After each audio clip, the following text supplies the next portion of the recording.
SBCC Scheinfeld Center New Venture Challenge. Creative ideas and hardworking students show us all what it means to dream, plan, and profit. College and high school students across Santa Barbara County have tuned their business plans, researched the competition, developed prototypes, found customers, and sharpened their pitches. It's time to find out which innovative ideas will win. Past finalists include Fuelbox founders Robert Herr and Dan Friedman, who turned their new venture pitch into a smash hit at the 2017 Consumer Electronics Show in Las Vegas. Sylvia Franco Comer is the inspiration behind Casa de Comer Salsa, a winner in the 2017 New Venture Challenge. Sylvia launched her flagship Smokin' Good Salsa brand at legendary local fresh food retailer Tri-County Produce. Support your favorite student entrepreneurs at the Scheinfeld New Venture Challenge competition.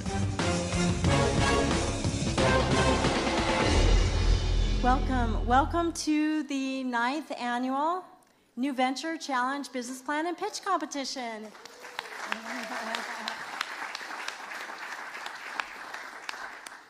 My name is Julie Sampson. I serve as the director of the Scheinfeld Center for Entrepreneurship and Innovation here at Santa Barbara City College. We are a hub for the development of entrepreneurs at SBCC and in the community. We focus on the development of globally competent entrepreneurs. And what we have going on today, as you are well aware, is that we have 10 teams who were selected as finalists based on their business plan submissions. And today they will present to you their most persuasive pitch about why their ventures promise success, and they're doing this in the pursuit of cash and awards and scholarship opportunities. So today, we are very fortunate to have teams from Santa Barbara City College and also Antioch University, and they have worked very long and hard to be here today. And to start off, we would just like all of you to stand up, and let's give these folks a hand. Yeah, go ahead and stand up, yeah.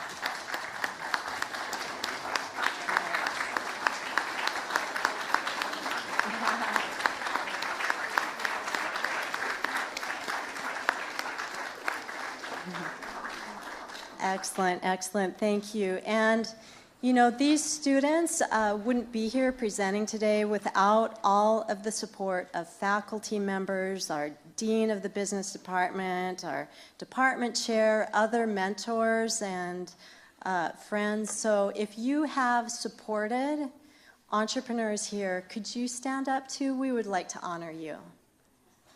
Oh, I'm the only one?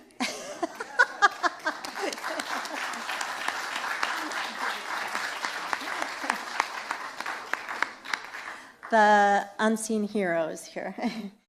So the $15,000 in cash awards and scholarships going to the winners today are generously donated by the Spirit of Entrepreneurship program, which is part of Women's Economic Ventures.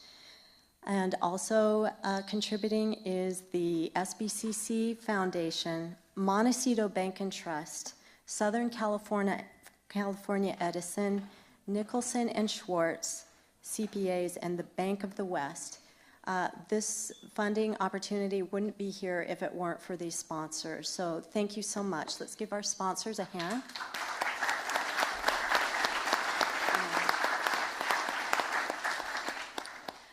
Okay, additionally, we have something that we're adding to our program here at Santa Barbara City College that's a nice follow-on to the winners of the New Venture Challenge. Those who are from Santa Barbara City College, we are launching this year our Get Real Accelerator. What this is winners from this competition today at the college level, as well as from a couple years back, are eligible to participate in the accelerator. It'll launch in May 2019, and the 6-month program is designed to deliver customized startup support to help these students better navigate startup challenges and close gaps in their own entrepreneurial skill set for success. Up to 6 teams will participate, and those who achieve their 6-month milestones will be eligible to participate in our Get Real Shark Tank competition. That's going to happen on November 1st, and that's during National Entrepreneurship Month. And angel investors will be the judging panel, and we already have $10,000 generously donated from the Santa Barbara City College Foundation. That money will go to one of those teams, but an interesting twist here is if those angel investors want to take up any team on their offer for investment, they may decide to do that. So it'll be a fun thing to be here on November 1st to take part in that. And the public, you're invited to attend. And also during the summer, when they're going through the accelerator, we will be posting on our social media, tracking their process so you can stay apprised of your favorite team and how things are going with them, and be here to cheer them on November 1st. So we already have 3 teams that are identified for this Get Real Accelerator. They are winners from the past New Venture Challenge. And the first one that I would like to tell you about is Jake Zander. These 3 that I'm going to tell you about, they're here today. So he was the first place winner last year, and just to demonstrate his savvy as an entrepreneur, he just brought to market his insoles that are specifically designed to make your Chuck Taylors oh so comfortable. And he has the goal of selling to you 50 pairs today, and he's going to be out there on the patio afterwards. I think I've heard $14.99 a pair. So if you're a Chuck Taylor fan and your feet have been dogging it for years, it's time to change that. We are also very fortunate to have Heather Lukehart, who won in 2018. She was our 2nd place New Venture Challenge winner. And she is joining the Get Real Accelerator to advance her innovative flagship product, which is the Falcon Travel Bag that allows travelers to rest comfortably on the go while also keeping their valuables secure. And if you're into travel, you'll want this bag. And then the other team that will be joining the accelerator is Sylvia Franco-Comer, who placed 2nd in our 2017 New Venture Challenge with her Smokin' Good Salsa. And it is, let me tell you, we've all had salsa, but truly, this is the best salsa on the planet, and she was so kind to have some sampling out there during the break, so you'll definitely want to give that a try, and you'll find out where you can purchase that here in town. So to each and every one of our finalists, we wish you success today, and this event is really just the beginning of even greater things to come. And while only 3 teams will walk away with an award today, everybody goes home richer in the spirit of entrepreneurship. So to everyone here, please join me in creating a positive, supportive, distraction-free, competitive environment for these teams to shine. Another important part of this is we have our judges here, and we have also the people who are helping. And these are all the businesses that they represent, and they are volunteering their time today. And so I would really appreciate it if you could show them some gratitude. And why don't we just give them a hand right now and say thank you.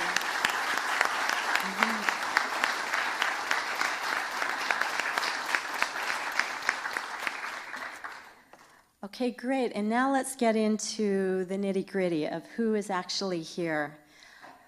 I'm so excited about this panel. The extended bios of these judges is in your program, so I'm not going to read that word for word. Let me briefly introduce you to them, and we'll give them a warm welcome collectively after I've introduced all of them. So to start off, I would like to introduce Krista Trade, who has spent her career building and leading successful, category creating brands in hyper-competitive global environments. She's held key roles for Nike, Reebok, Diesel, Seven for All Mankind, UGG, Australia, Michael Stars, Speedo, and others.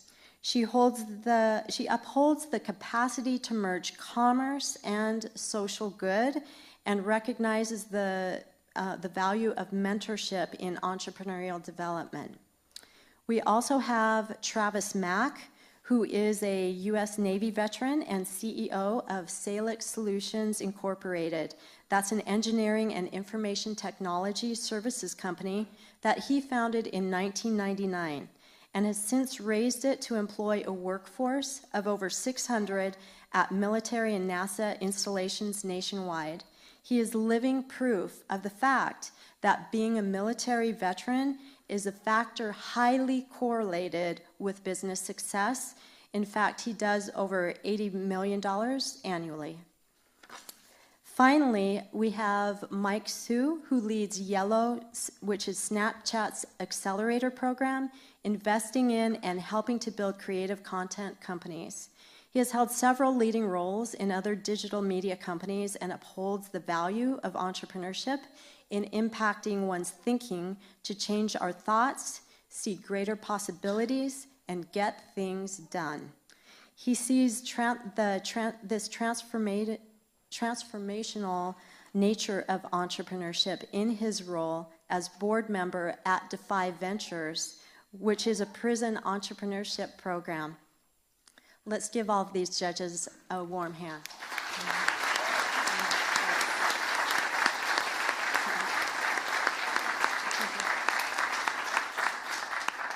Okay, awesome. Now let's get this show on the road. So we're going to run a really tight ship here, and I'm going to tell you how it's going to work. I'm sure to keep us all on track, each team has 8 minutes to pitch. When the buzzer sounds, you are able to finish the non-run-on sentence that you are stating. And then we will immediately turn to the judges, who have 2 minutes collectively to just ask questions. That isn't a time for feedback, but rather to clarify things about the pitch and about the business model that they need to understand more clearly to make their assessment of the pitch and the venture itself. Coming up to and leading us off today will be a Baba Connect, presented by Dennis Erickson.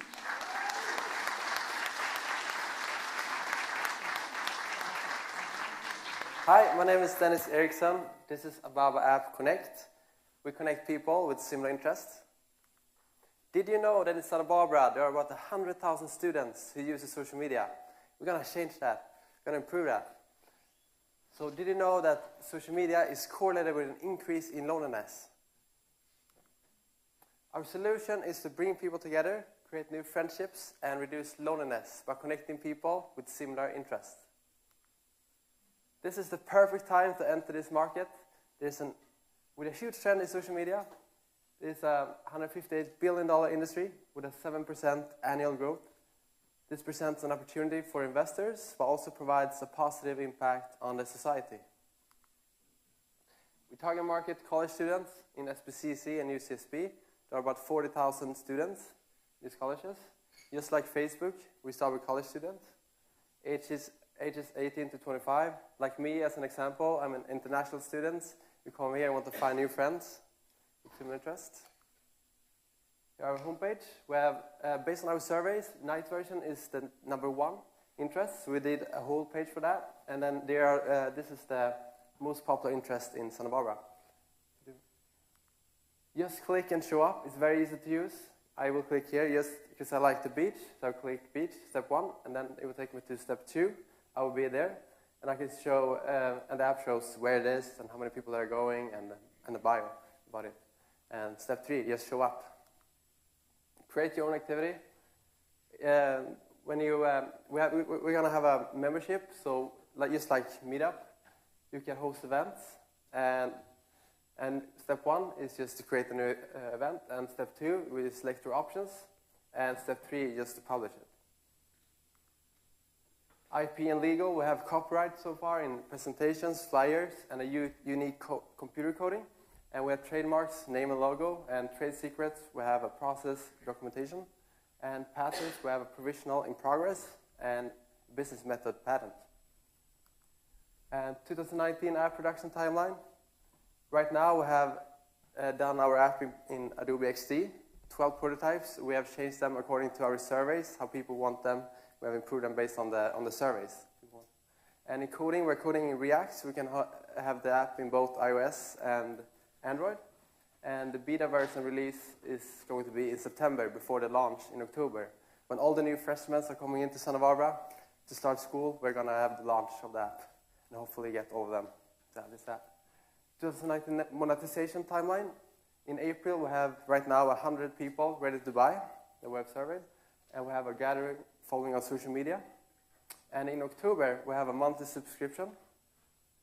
And hopefully, in the future, in 2020, we have a huge database that we can sell to big companies.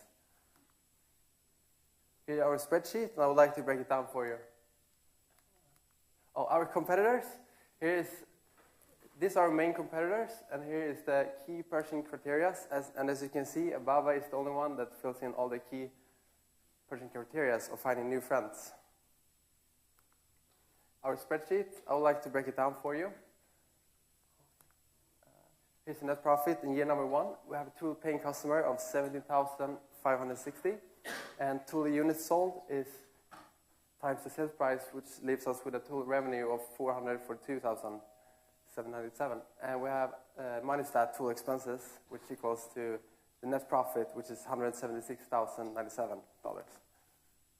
Sources of funding, we have personal savings, winning from the pitch, winnings from today, and angel investor funding.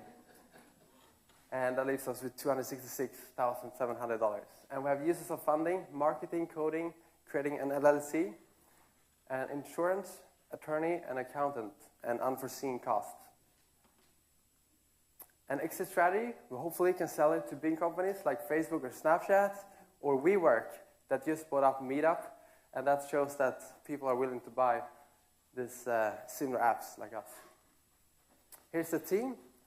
Björnar and I are the CEO and co-founders, and we have an industry-specific mentor, Dylan Carnes, and we have an official consultant, public relations, that have helped us to find angel investors, and we have an IP mentor, an attorney, and a marketing and film photo editing to be able to market at Instagram, Snapchat, YouTube, and we have Hunter Mayer and Dylan Michael, there are 2 top coders at SPCC.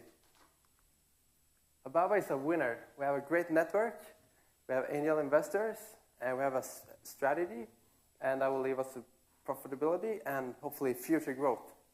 And we are really passionate about this idea. When we came here, we didn't know anyone, and we wanted to find new friends, so we tried all the social media apps, but we couldn't find any app that had that. We wanted to have something between Facebook and Snapchat and a dating app. And we found out that no one else uses the Bumble or Meetup in our target market. So this is the opportunity to create this app for the target market there. Thank you.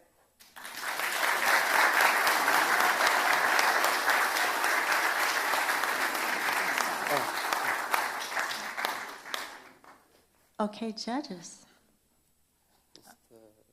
We can wait. We can play around with that. You're standing. I have a quick question. Yeah, of course. So how do you get around the cold start? How do you intend, initially when you just get started, there might be 3 events total in the entire area. How are you planning on getting off the ground and having enough density of activity? Can you repeat that question?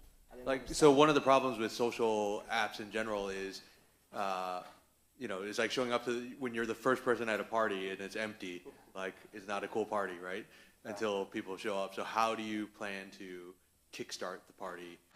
So in the start, the people on our team and people we know are going to be at each event that are set up to make sure that it goes good. Once we expand, we will probably figure out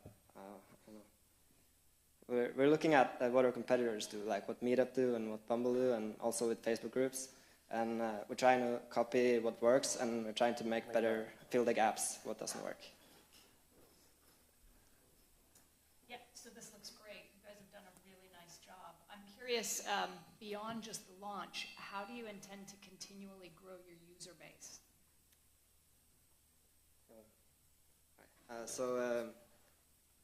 You mean, okay, so do you mean in the first year or in the following? Yeah, I think just ongoing. So in the first year, we're going to grow the user base by social medias and face-to-face marketing, and also by hosting promotional events. And we're going to engage a lot of people in the Santa Barbara community to do a lot of fun activities. And in those activities, they will get the chance to download the app and try it for themselves. Yeah, and also I want to add that we are going to start locally here because I think it's a perfect place. It's a lot of students. And we are hopefully going to expand to San Francisco and the big cities too, and the East Coast, where we have started and get all the information here to expand. What is your most important need for your business outside of capital?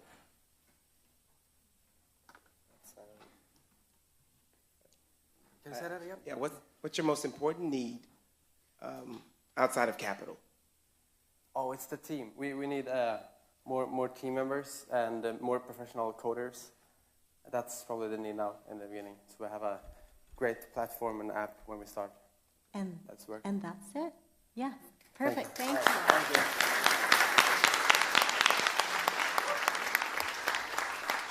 Okay, and next up, please welcome to the stage Papaya Mixa with Abel Amos.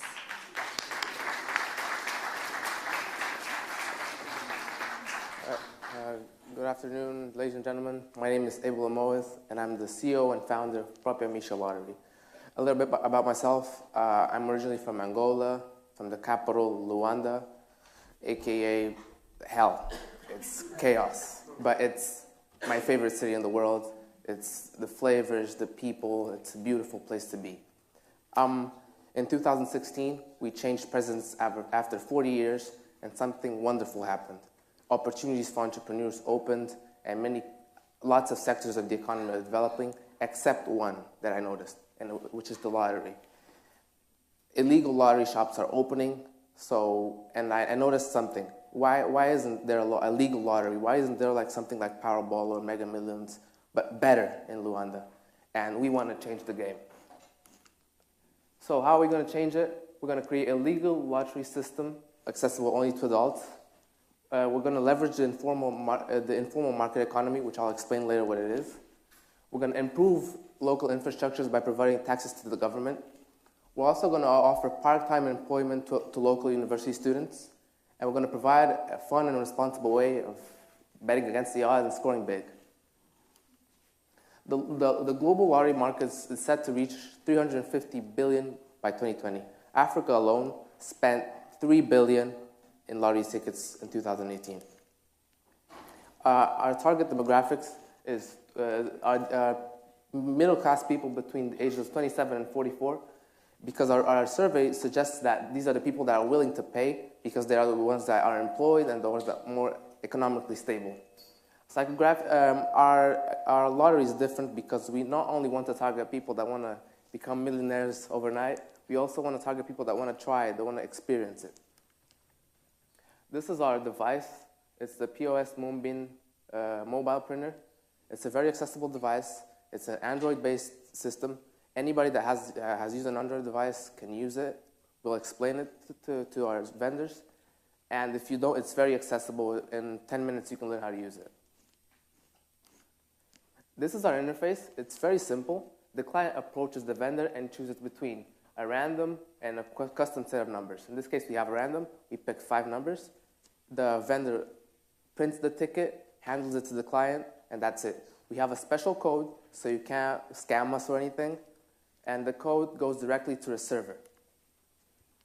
The ticket goes to a server, which is secure by Amazon Web Systems, and we also implemented a system that takes a screenshot of the ticket and sends us to a personal Google Drive of the company. After that, we announce the results every Sunday on Facebook, and then happiness. So a sector of the economy is being overseen, and that's the informal market. You guys are not used to it. You're in Santa Barbara, I know. So it is the hand-to-hand trade, which represents 66% of the employment in Africa. It's hand-to-hand trades, vending in streets. So, and we also Africa also has the largest young adult population in the world, and that's being overseen. It's being wasted. We want to change that. We have to take advantage of this. Our workforce is going to be mostly based on the large population of university students who are willing to become part-time street vendors at a low cost. Our sales strategy will be very personal and very hand-to-hand. I'll personally drive the students to 3 markets where we will sell the tickets, we'll get information for customers, and we'll tell them how to get access to the results. Our second phase, which will start almost 2 months after we start selling, will be the options to buy tickets online, which is a minority, but it's already happening. It's growing, and we want to take advantage of that. After that, we want to create 3 months after adding online sales, we want to create fixed points of sale such as kiosks. And after 3 months after that, we want to get authorization to sell in shopping malls, which is where the middle class usually hangs out. Here are some milestones. They include acquiring a business license, contacting social media personalities, booking my flight to China in 2 weeks to check the supply for printers, and completing 50% of the logo. Future milestones include winning the Venture Challenge today, guys, like today, and gathering 10,000 followers on social media, selling 10,000 tickets, donating $5,000 to organizations initially, and get a $75,000 loan. Our marketing will be based on emerging social media personalities. These are some of the contacts I've made, and some of them I actually made really good friendships with. They're willing to promote my lottery, and in exchange, I'll promote their channels.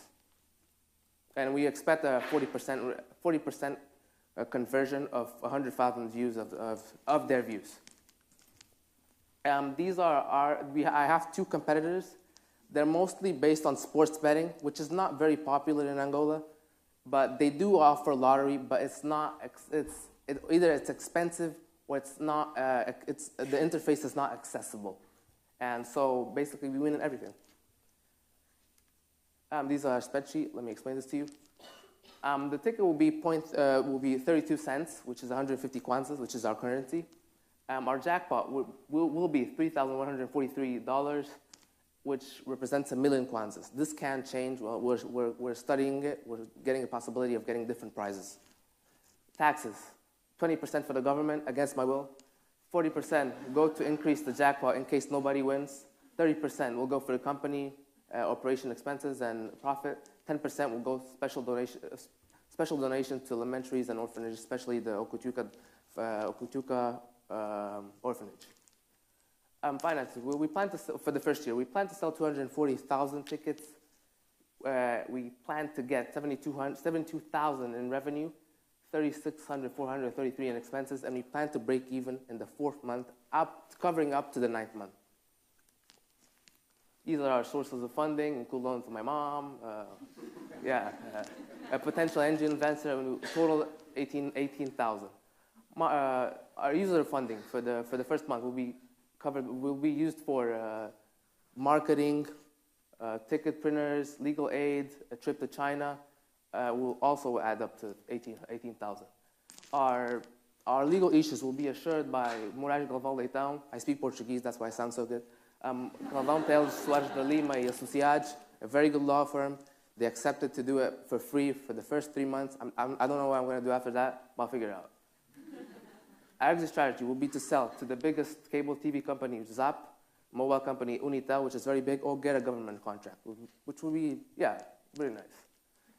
My team includes Irina Ferreira, my lawyer, Jaira Mamões, my sister, me, a CEO and street sales supervisor, and my good friend Miguel Sanchez, software engineer and social media manager. Why us? Lotteries usually want to offer millions of dollars. We don't have that. We just want to give you a chance to play and get a bit of money. Thank you.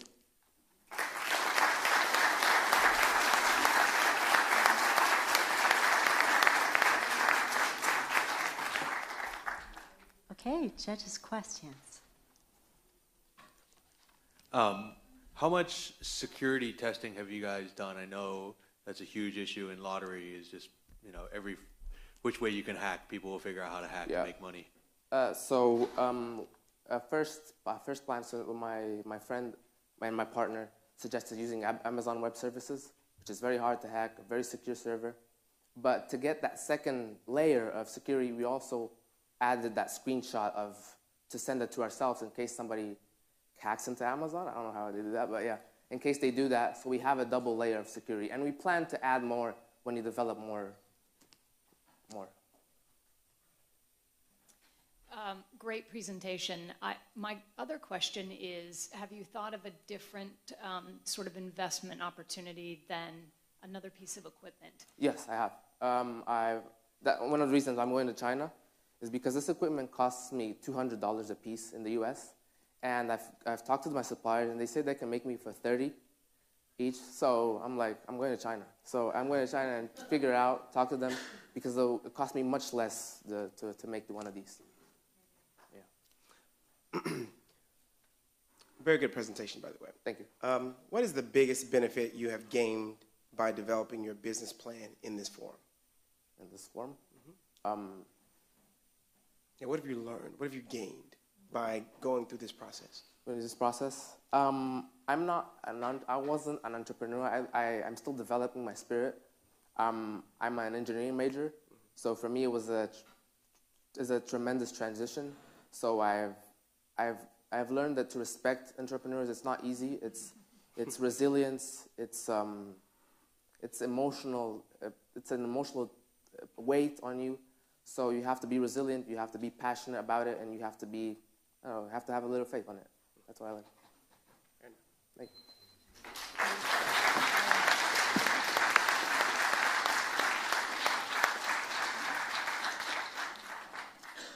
And next up, we welcome to the stage People's Pasta, presented by Emily Cascella.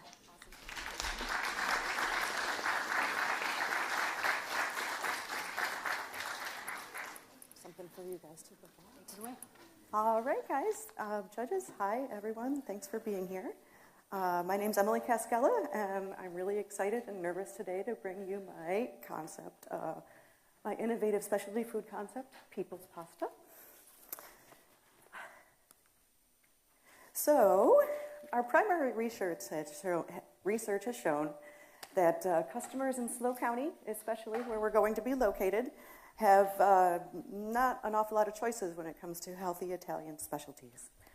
The target market that we'd like to reach, millennials, lack the skills and the time needed to connect with their food in a meaningful way. And they want to be able to align that with their lifestyle and their ecological values. But their virtual and mobile lifestyles keep them away from the traditional dinner table, which kind of further weakens the very connection that they're seeking. So we bridge the gap between a desire for quick, convenient, healthy comfort food, environmental values, and our target market's shortcomings in the kitchen, with our flagship line of 100% organic pasta that's sustainably made with solar energy. Since basic extruded pasta has just one plant-based ingredient, which is semolina flour, it has a small ecological footprint to begin with, and our solar production methods make that even smaller. So this can appeal to our target market, who are just as environmentally conscious as they are health conscious, and they appreciate the clean label aspects of our products. No ingredients you can't pronounce. Industry highlights include the following. It's a really great time to enter the market. Specialty foods have seen double-digit growth. The industry has revenues of $22 billion in the US. And sales of specialty foods have outpaced that of all other food categories. It's due in part to interest in eating healthier foods and things that are sustainably made, and an interest in protecting the environment while still filling your belly. Our primary research backs this up. 100% of respondents preferred specialty foods over commercial brands. Oop. In San Luis Obispo County, where we're going to be based, nearly 75% of the population is comprised of millennials, our primary target market. Most of them are within a 30-mile radius of our targeted location. And since Americans eat around 20 pounds of pasta per person per year, and our price per pound will be about $6, the potential market size is nearly $25 million.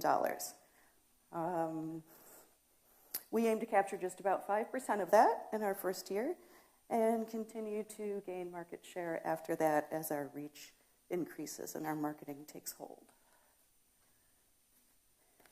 Customer analysis and target market here. We're aiming for SLO County. Our customers fall into a broad age demographic from college to retirees. Incomes vary accordingly. Young, busy families and millennials who aren't kitchen savvy. Airbnbers are a great target market for us, people staying where there is a kitchen and might want to make a dinner for themselves.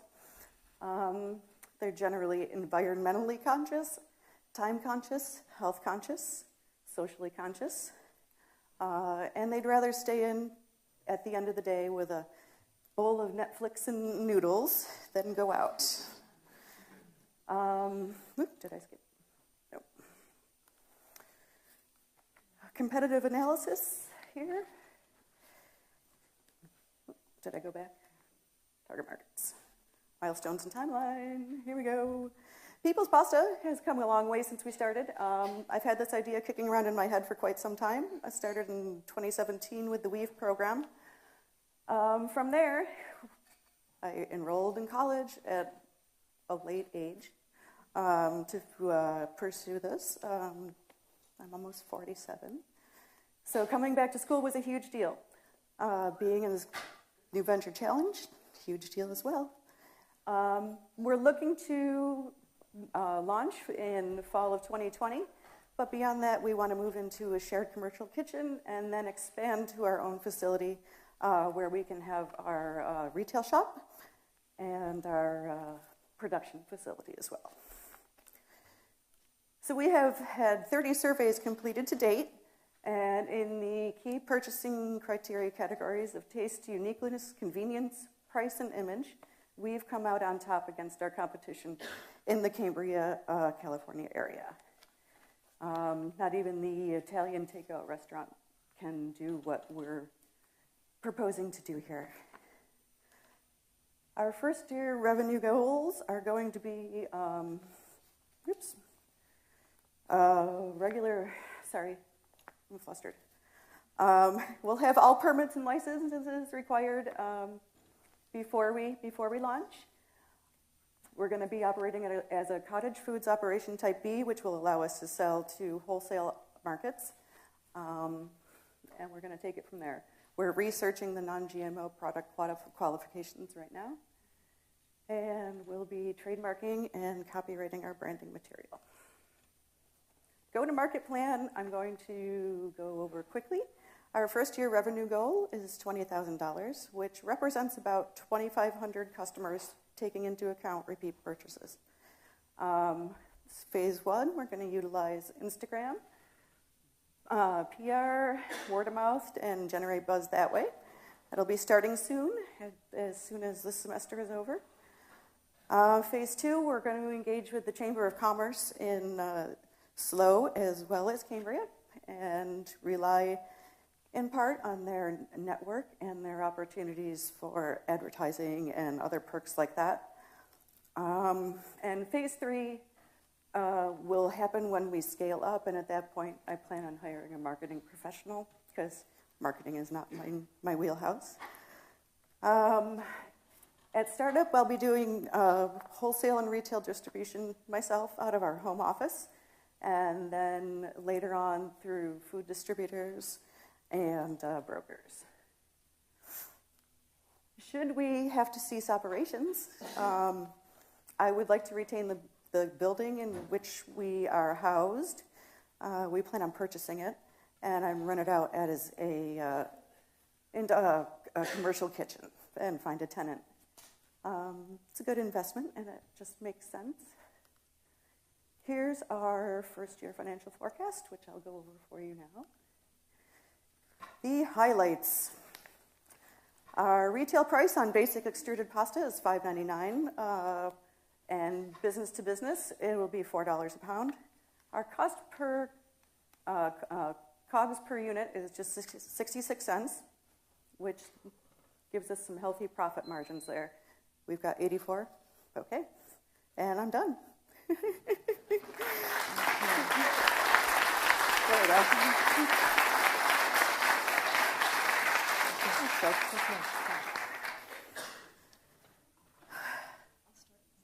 Yeah. Hey, great job. Thanks. I ran long. No, you did a great job. I think you may have tried to capture that at the end, but have gotten cut off. I see this as a huge direct-to-consumer opportunity as well as a wholesale opportunity. Mm-hmm. And have you thought about, just as you start, how much percentage you would sort of allocate to each? Not yet. I was thinking probably in the beginning going to customers first, and then wholesale. Ideally, I think the wholesale market is going to be more profitable, or a bigger deal, and that is what I need to pursue. We still have B2B research to complete, so that's kind of up in the air, but yeah. Great job. Thank you. How did you decide on these 3 pasta types to make first? They were quick and convenient to make in my kitchen. They are my prototypes. Outside of capital, what is your biggest challenge in this space? Oh, gosh. Finding a network, connecting with a network.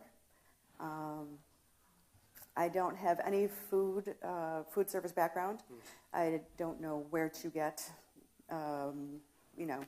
ingredients and supplies and stuff like that. So finding those kinds of connections are really what's needed next, I think. Yeah. Good. We good? Thank you. Thank you.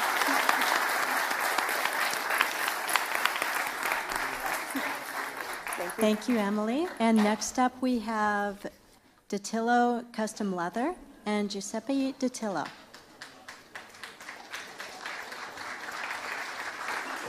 Good afternoon, everyone. My name is Giuseppe Datillo, and I'm the creator and craftsman of Datillo Custom Leather Goods here in Goleta, California. First and foremost, I'd like to thank the judges, Julie Sampson, and the entire New Venture Challenge as a whole. It's been a great experience, and I'm truly honored to be here. Datillo Custom Leather Goods is a startup company founded by myself, Giuseppe Datillo, and is dedicated to manufacturing the finest leather bags, belts, wallets, and other leather goods on the market today.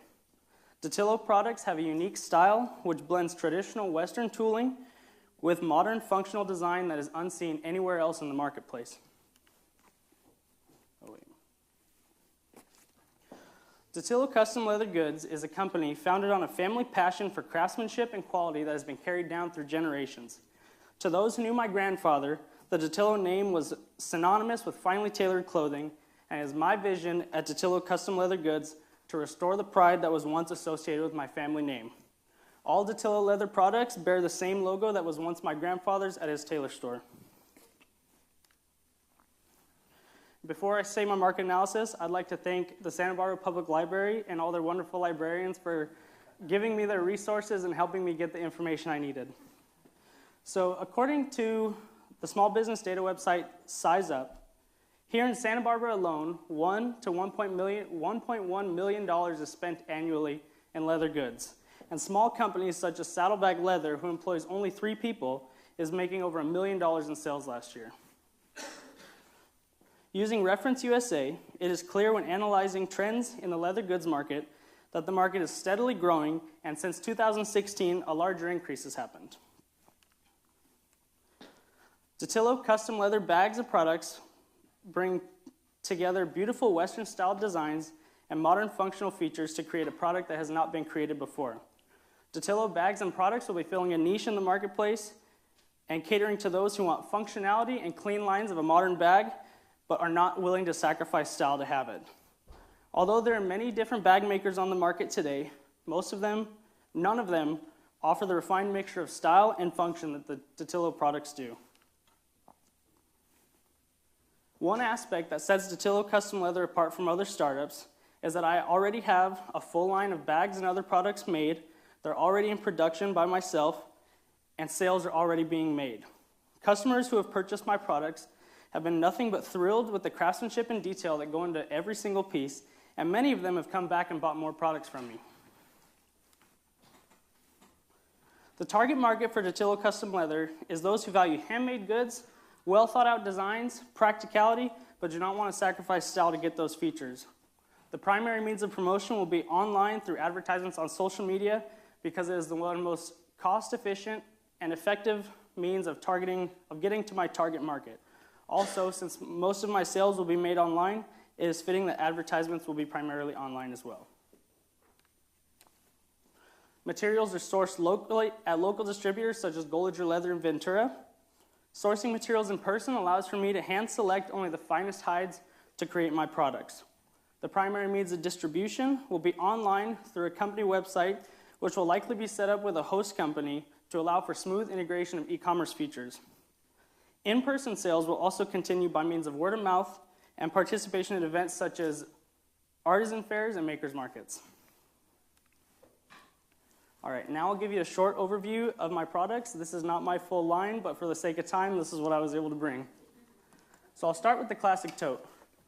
The classic tote features a large, spacious, and robust design, has an interior pocket and key ring, features a double-stitched exterior with corner rivets for added durability. This one is priced at $225 in the standard Excel leather and $275 for the tooled model. Next is the small tote, which is virtually a scaled down version of the large one. Has all the same interior features, but has a detachable crossbody strap for those who carry less and want a more versatile bag.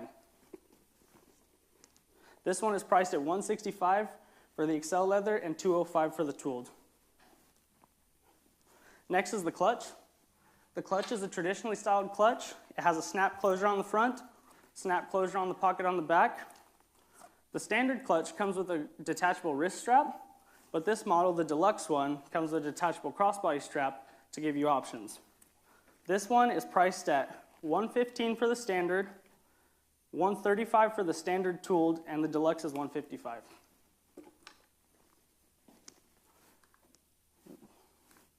Next is the largest and most involved of the bunch. This is the Dattilo backpack. The Dattilo backpack features a strap-style closure with a button for added security, a front pouch with a button for added security, a spacious main compartment with laptop sleeve and built-in organization, a carrying handle, and adjustable leather shoulder straps which are mounted on rings for additional flexibility and comfort. Lastly is the original small purse. It's a traditionally styled small purse, strap closure, adjustable crossbody strap, simple and classic. I also offer custom orders, which can be purchased for almost any of these bags, as well as any custom design that you could think of. Some custom orders of the past have been bags, belts, wallets, rifle stock covers, gun slings, guitar straps, Bible covers, anything you can think of that you want tooled. So for my revenue model, for year one, all revenues will come from the sales of Dattilo products or by repairs necessary that don't fall under the warranty that comes with the bags. The major cash outflows of the business will be advertising, website fees, labor, and materials. Some one-time fees include acquiring a trademark, purchasing a card reader, and an initial investment into a beginning inventory. For my financial projections, I chose to just insert the cash flow statement, that way you don't get lost in a big whole spreadsheet. So for year one, my revenue goal is $25,000, and these numbers reflect a projected sales of $25,405. Break-even occurs during the first month after the additional investment into the beginning inventory pays itself off. Net profit for year 1 is $10,405. And previous expenses and investments were not included into the financial forecast because they have already paid themselves off with previous sales.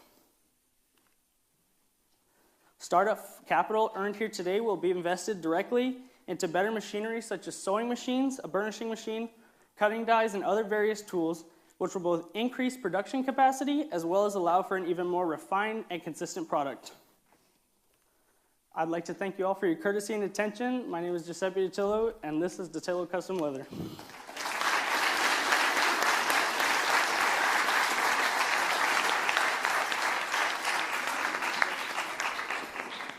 I'll bring these down so you guys can look at them. Just kind of.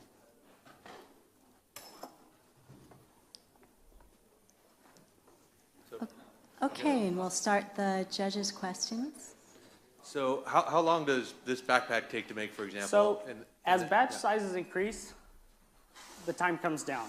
And also, in my cost of goods sold, I factored my labor in, so at $50 an hour. So one of those bags, a backpack like that, probably take me around 3 hours. The tote, about an hour and a half to 2, and this one, about an hour, hour and a half.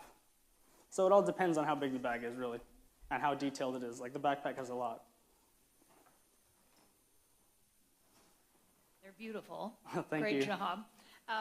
So you mentioned you're obviously selling, and you're selling Yes. online, direct to consumer? No, so it's been mostly just word of mouth sales. I don't have a website yet, so really this competition pushed me in and was like, all right, this could be something you could do, so get going. So I still have all the formalities to do, but all this stuff has been done, and most of my sales are word of mouth. Are you comfortable being sort of the spokesperson on behalf of your brand when you think about marketing online? Yeah, definitely. Okay, good, fantastic. 2 questions. I know you're just getting into this. Tell me what e-commerce platform you plan to utilize. For the website? Probably Shopify. It seems that that's the easiest one to get into, and it's just straightforward. People really like using it, and that's the one I'll probably choose. Okay. My second question is this. How do your price points compare with your competitors? So my price points are very competitive. A lot of stuff, say totes, and we'll take local manufacturers. Like, there's a local in Santa Barbara. His name's Steven Soria. He owns a company called Makesmith. His tote's about $270 for a veg tan standard one. Mine's $225, and my tooled one's $275. The only thing that really I feel brings a premium, the tooled products bring more of a premium, and the backpack brings more of a premium because there's a lot going on in that one. Sure. And how easy is it for others, in success, is more than you can make? How easy is it to transfer to other people to make and maintain quality? It would take some time. It would take some time to train somebody, but I feel that my production capacity right now, I could probably produce enough to make around $200,000 in sales if I were working full time. And how many products is that? That was my question. So I have maximum manufacturing capacity. So it all depends. It all depends on how much is being sold because certain bags take longer than, say, a belt or stuff like that. So it really depends. I can't put a number on specific production capacity because it's all about what people buy. Okay. Thank you. And thank you. Excellent. Thank you. Thanks. Jake. Thank you. Jake.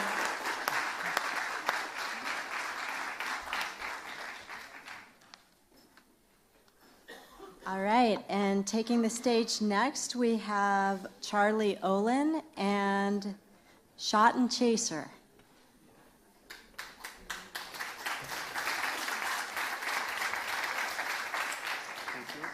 Which one is it? Testing, testing. The judges are asking for samples. Yeah, sorry. No alcohol on campus. Otherwise, I'd provide one. Okay, judges ready? Okay, timer, take it away. All right. Hi, everyone. My name is Charlie Olin. I'm from Sweden, and today I'm going to be talking about Shot and Chaser. Mixing cocktails take a lot of effort, and usually it doesn't go as planned. One tends to look at a picture online that looks like this. No, wait, like this. But usually end up with a product that looks more like this. The craving that you have from the taste also comes from when it was made by a professional.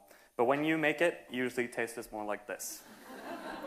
And if you switch locations, which a lot of students here in Santa Barbara tend to do, you have to bring all the heavy bottles, there you go, or pre-mix your drink into a smaller container and therefore risk getting an open container ticket. Shot and Chaser, which is trademarked, is an LLC company that provides you with that solves all of those problems. Our patent-pending packaging allows people to pick between a variety of famous ready-to-drink cocktails. The product is separated into 2 compartments, the smaller one holding a shot of liquor, provided by the local manufacturer Cutler's Artisan, while the bigger one holds a matching mixer and comes from the Dr. Pepper and Snapple group. How it works is that you unseal the package and either tip the liquor over into your mixer, or you tear off the shot and drink it as is, using the mixer as a chaser. Shot and Chaser gives the customers an interactive, effortless experience with a cocktail mixed to perfection. The specific operational structure looks like this. We manufacture our unique plastic containers in China, ship it to California, where the liquor and mixer gets poured in by our partners at Cutler's Artisan. Why this is because they already have the necessary licenses in order to handle alcohol. Then when sealed, the product is transported to retailers, where it will be sold to the end consumer. Any unit surplus will be taken to a Vanjie logistics warehouse, in which it will be stored in a cold environment.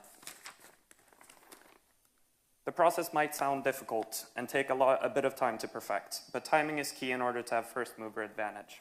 In an industry that grows at $74 billion a year with 6% growth, following trends are key. And the current trends point toward a market that is becoming more fragmented. Consumers are branching out and willing to try new things. Among these things are smaller packaging sizes and ready-to-drink beverages, all of which Shot and Chaser fits. But with trends comes competition. All of these competitors are still in early phases, and none of them have fully launched yet. But as you can see, we're all ready-to-drink products with mostly small packaging sizes. But while both Cutwater and Can are small in size, they have nothing special going on with packaging.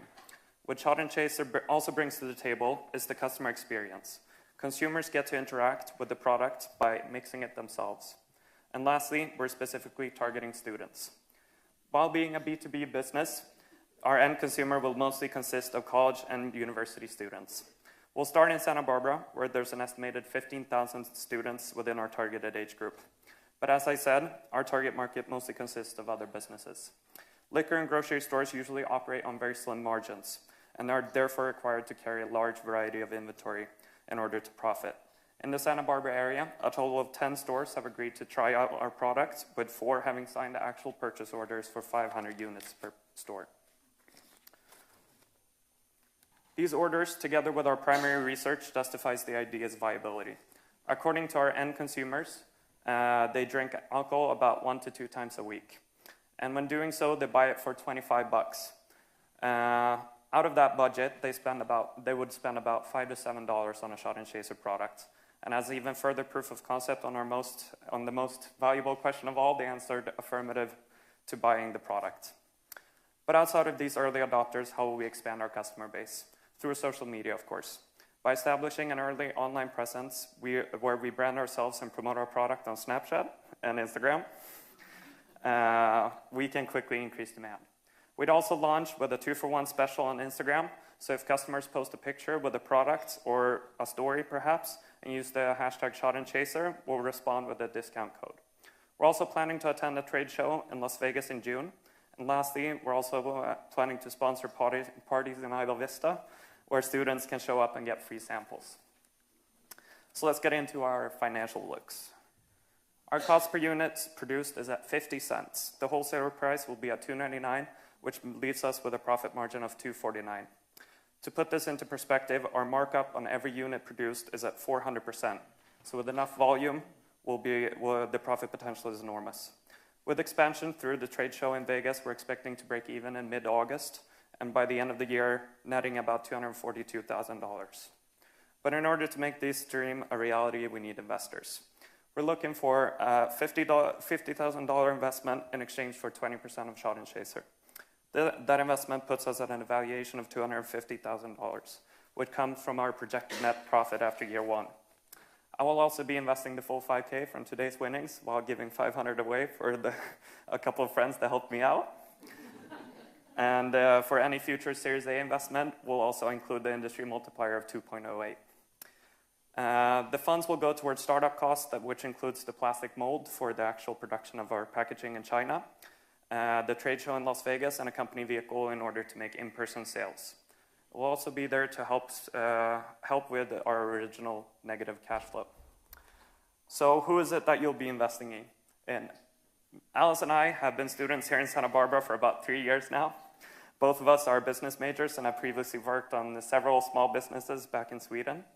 I myself launched 2 small businesses with a couple of friends and also helped my mom develop several products in her business, while Alice has been working with manufacturing internationally for 2 years before her current stint in the US. As advisors, my mom will come on board with her 14 years of experience managing her own business, and also an angel investor by the name of Thomas Ward will help out. So in summary, we have already had signed purchase orders. Our name and logo is trademarked, and we have a patent pending on our unique packaging. We have licensed partners that have agreed to provide and handle liquid content. And lastly, we have a unique product that follows the current industry trends. Shot and Chaser, an interactive and effortless experience with cocktails mixed to perfection. Thank you for listening. I'll now take some questions.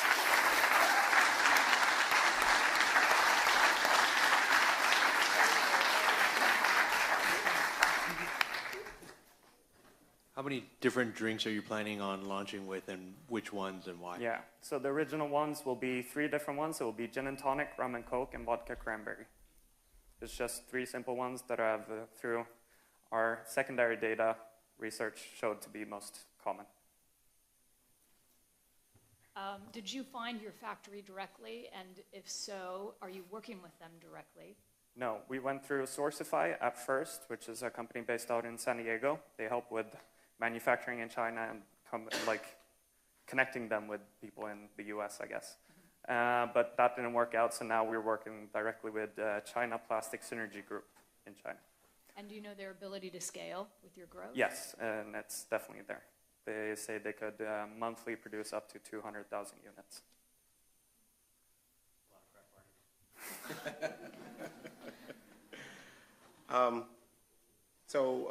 And I've asked this on several occasions. Tell me your biggest need outside of capital. I guess legal advice when it comes to licensing, distributing of alcohol and all those laws, especially when I plan to extend my business outside of California, because in California I have a pretty good idea of how to do it, but when it comes to open and closed states and that sort of stuff, it becomes very hard. So legal counsel for sure. Legal counsel. Last question, what are your biggest needs for resources to help support you? So outside of capital, of course, that would be an extended advisory board outside of people back home in Sweden. So someone local that knows the market, a value-adding investor perhaps.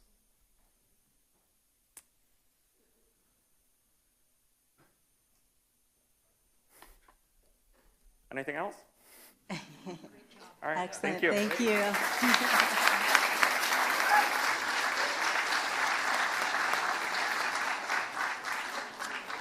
All right. And next up, please welcome to the stage Droplet and Karsten Heidemann. Mr. Mike, Mr. Sue, and Ms. Trade. My name is Karsten. I'm here with the Droplet. We have invented the most innovative way to wirelessly charge your device while giving you a sense of security. Now, so what you may have not known is that most people actually damage their phone at home. It's because it's purely psychological and they're more comfortable. They put their phones in more riskier places, such as when they're cooking, in the bathroom, and actually 8% of people tend to spill some sort of liquid on it. And even though we have wireless charging, we still use cords to charge our phones, until now. So I've spent the last year studying the induction process, and what we've actually found throughout the process is that when you put magnets around the induction coil, it pulls the induction away from the coil. And so with typical chargers, they actually don't utilize this. And we've studied it and have actually mastered a certain pattern that you can use the magnets with specific magnetic forces to actually increase the QI coil strength. And so I went out and surveyed 157 people in my target market if they prefer my wireless charger over the competition, and 93% of people said that they would prefer it. The other 7% of people said they just don't have a wireless rechargeable phone, but 100% of the people that said that they would prefer my solution said that they would spend anywhere from $35 to $40. Now let me get to my product. The flagship product is called the Raindrop, and after applying the universal steel plate to the back of your phone, you can peel the cover off of the back of the Raindrop, mount it to any desired surface. Obviously, after plugging it in. And then once it's plugged in, you can actually mount your phone for a secure and wireless charge. Now, I gave this to 50 of my close friends, and what it's actually concluded is that nobody wanted to give it back. However, 26 of them addressed one main concern that my original prototype did not address, is that they actually wanted to have the ability to take their phone off of the wall while it's charging. And so I actually have made the charging portion of the phone removable, and so you can use your phone while you're in bed before you go to sleep, and then just mount it back to your wall. So we are going to be integrating this protected mount into a variety of products, including our car charger, which can sit in your AC vent. You get out of bed, plug it into mount it into your car, and a portable speaker that you can rest your phone on top of, and it'll secure it and give it a wireless charge. Now for prototyping, there's supposed to be a check there. I've actually 3D printed all these myself, engineered everything. We're going to source our first parts for the 7,500 mounts in the US at our headquarters in Goleta from now up until March 2020. This is going to be an average of 250 mounts per month. From then on, we're going to start production in China, where we will begin batches of 5,000 mounts and on. Now, this is a great time to enter the market because just right now, or the last couple of years, is a $3.7 billion market. And according to BIS research, by the year 2023, it's projected to hit a $24 billion market, and that's not even including 2026 when it's a $225 billion market. In my survey, I asked 156 people if they had a wireless rechargeable phone yet, and 146 people already do have it. Now, I don't know why it's doing this, but with my competition, we have XVita, which is a wall charger that sits like that. But I actually asked my target market what they would like out of my product. Or said, like, you are making a product that holds up my expensive phone. I want it to hold up my phone. They actually have very weak magnets, but they have a really good charging current. So like the magnets actually aren't strong enough to pull all the induction away from the charger. And you also need a case for it. So it's actually like very environmentally not friendly. It's very wasteful. Our other competition, Magnet Mount, only focuses on car chargers. They have very strong magnets, but actually lack the ability to charge your phone fast. They are not universal, and there is obviously no case required. Me, on the other hand, we have mastered this form of magnets around the QI coil and have a protected technology that far surpasses all of them. So far we have put a copyright on our work used to produce the steel plate that goes in the back of your phone. We have our trademark logo. We obviously have a patent pending for our innovative technology, and we are going to get liability insurance and put a warning label on all of our products. Now let me put you into the shoes of my customer. My customer is going to be wealthy, usually between the ages of 17 and 30. Can be males or females, have a luxurious lifestyles. They tend to go to festivals. They use social media and love experiencing life. Why them? Because, they're young, they like to use their phones, and they're very trendy. To reach these people, we're going to go through three different stages. For our phase one, we are going to sell it to the 115 people that are already ready to buy, and we're going to follow up on getting advice on what we can do better. Once it hits September of this year, we're going to engage and advertise through Instagram campaigns and give away products and have consistent promotions and contests. And then once we hit phase three, when we'll start mass producing in March 2020, we're going to actually release our car mount and wireless speaker to expand the product line and promote universality. So far to date, we have our finished product designs. We have acquired business status as an S Corp. We have applied for patent protection for our innovative technology. We have opened a bank account, and we have our logos, domains, and package designs. Lots of numbers, but I'll break it down for you. For our retail, we're going to be selling them for $40, which gives us $22.28 in profit, which is a 55.7% profit margin. Even at wholesale, selling at $25, it still gives us a $7.28 profit with a 30% profit margin. Now with our net profit in August, we will get $2,922. Our source of funding, which includes my personal savings, winnings from today, and families and friends, which totals to $11,000, would be way more than enough to start this business, which costs $6,078. Our exit strategy is to sell a Mophie, which is owned by Zag. Zag recently purchased Mophie 2 years ago for $100 million, which already shows that they buy other companies. And with my team right now, we have me, who is the product designer, engineer, and CEO. Austin DeNoche, our attorney and accountant. Garrett Gilbert, who has been making who has been our graphic designer and music producer. Judith Schelling, who's been giving us a lot of her free time to put together the patents and be our IP lawyer. And Skylar Labrie, who is our head of marketing and sales. Now, when I was in 4th grade, I told my teacher that I was going to invent shoes that could let you walk on water.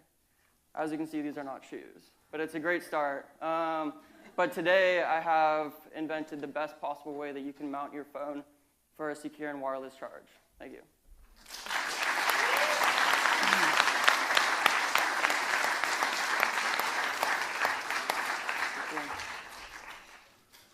All right, sure. So the patent is for the magnetic charging, or?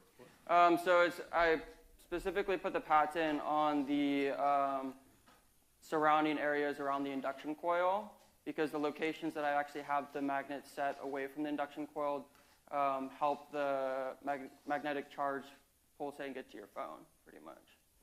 So that's what the patent is, and then we're going to be integrating into all of our products. That was one of my questions, too. So have you looked into a utility patent or Yeah, design? that's what we filed. It is a utility? Yeah, okay. It is a utility. I should have specified, sorry. Okay, that's great. So you can actually produce this for around $20? So it actually costs $14 to make the product, and that's even in the U.S., me assembling it myself. Once I get it produced in China, I can actually manufacture it using high-quality parts for around $950. Okay, and what do you think your maximum manufacturing capacity is going to be? I would say 100,000 units. Okay. I don't think we're ever going to get to that. Okay.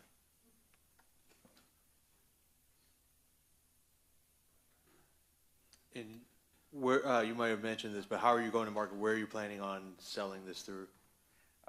Mostly social media. I have a lot of connections on Instagram, some who are social figures and some upwards of 100,000 followers. I've already contacted them. They'd be more than happy to represent this luxurious product on their luxurious Instagram. But you'll be selling on like Amazon? Oh, yeah. Amazon, Instagram. Sorry, I probably didn't get the question. Yeah, Instagram and mostly Amazon for sure. Have you went through that process of establishing those relationships?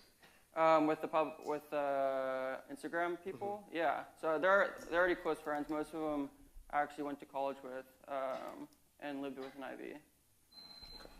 Okay. Can I see the unit real quick? The back of the unit? Yeah, Excellent. absolutely. That's okay. We'll do it during the transition. want to see? Let's This say one? thank you to the question. And next up, we welcome to the stage Drift Salon and Rebecca Murphy. Give her a hand. Hi, my name is Rebecca Murphy, owner of Drift Salon, and this is no regular salon. Under the law, cosmetic beauty products and ingredients do not need FDA approval, pre-market approval, and this statement is straight from the FDA's website. To combat the lack of regulation, on top of our standard services, we are going to offer hair mineral analysis, which identifies the presence of toxic metals and mineral status within the body. This is key to optimal health. Second, we will offer free product label analysis based on current scientific toxicology knowledge, so our clients are aware of the current products they are putting on the largest absorbent organ of their body. Drift Salon will continuously strive to offer beauty from the outside in. We will provide quality of organic products, education on wellness, and the ease of booking online at a good price. What validates this venture is that 90% of the 35 surveyed want organic products over conventional products. So for a little background about myself, I'm a natural-born leader with 5 years of managerial experience, plus 2 years as a hairstylist. I have found that creative and wellness-oriented businesses lack the back-end operational skills. I believe I have the ideal balance between creativity and management for this venture. We project that 80% of our customers will be women, and our target market is women ages 25 to 40 years old. They are beachy, easygoing, and care about what's in their products. They are found at farmers markets as well as local events. Our second demographic we are going to be targeting is the man in her life. And these demographics are interested in us because of their ongoing search for overall health. So let's get into the industry. The beauty industry is economically resilient. For example, in 2008, it brought in $52 billion, and for the next 3 years only fluctuated between 52 and 53. This shows that the industry remains stable even with economic turbulence. Also, in 2016, the market for organic products brought in $11 billion, and it's projected to grow 90% by 2024. So let me just demo our customer experience. Since our customers wanted ease, we will be using Mind and Body, which is on the left-hand side, for our online booking, and we'll have a receptionist available for contact during salon hours. When the client walks into the salon, we have our 4 stages in which they go through. Our first one is our greeting. This stage, we want our customers to feel at home, and we do this by walking them through, giving them a tour, a complimentary beverage, and just conversating with them. Excuse me. Second, we have our consultation. We want to understand our clients' wants and needs to effectively execute the service. At this time, if they do want current products to be analyzed, we can do that here. Third, we have our service. We take time to produce the desired look using eco-color products. We are the only salon carrying these products in our distribution area. This product is extremely important because it doesn't contain the toxic active ingredients of regular hair color and most natural hair color. And then stage 4 is our closing. We want to educate the clients on what is used and the maintenance for the service they've received. At this time, we retain clients by suggesting rebooking. We want them leaving refreshed and feeling beautiful, knowing we are there for them if they run into any challenges in between their appointments. For our milestones, here we can see our milestones to date, and my next step in the process is securing funding, like I'm doing today, to ultimately launch in 2020. For our competition, we surveyed 35 people, and these were their triggers for buying up above. Drift will be the only salon in our distribution area that meets the criteria of our customers. When it comes to our legalities, we will protect our trade secrets, such as our client color formulas, and obtain liability insurance. And we do have an IP consultant to address further issues. So how are we going to go to market? In our first step, we anticipate receiving clients from our competitors. So in phase 1, we will launch our informational website to attract our customer. As well, we will also network through Facebook and Instagram to engage our clientele by posting information and responding to direct messages and comments. For phase 2, we will target like-minded businesses at opening, such as the Encinitas Farmers Market, yoga studios, Viore Clothing, and holistic health centers. We will have joint events and offer reciprocal coupons. Not to mention the hair analysis results can be used by our clients' practitioners to help further their health journey. So for phase 3, which will be 3 months into our venture, we will communicate with Dr. Mercola, who is a major holistic health influencer, and he's actually a personal connection of mine. He will write an article validating our services, giving us that little extra credibility. Here we have my financial forecast, as well as my cash flow statement. So let's get into the numbers. So for the first year, we are projected to make about $812,000 with expenses about $727,000, equaling to about $85,000 in net profit. That's a 10% net profit margin, which is actually above our industries, which is about 8.2% in 2018. We are said to break even in month 4 at $56,000. And here you can see that our non-toxic hair color services will bring in the highest profit margin, so we will be focusing on that service. When it comes, as you can see, these are my applications of funding and my sources of funding, and note my aim for the good fortune of winning today. For my exit strategy, we plan to sell to a like-minded business owner who doesn't want to start a salon from the ground up and hopes that they can take this business to the next level.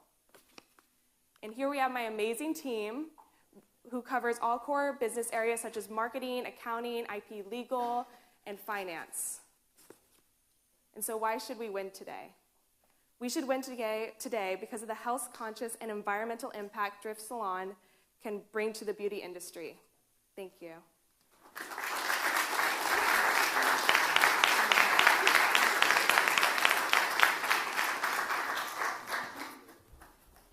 Travis and I won't be your first customers. Yeah.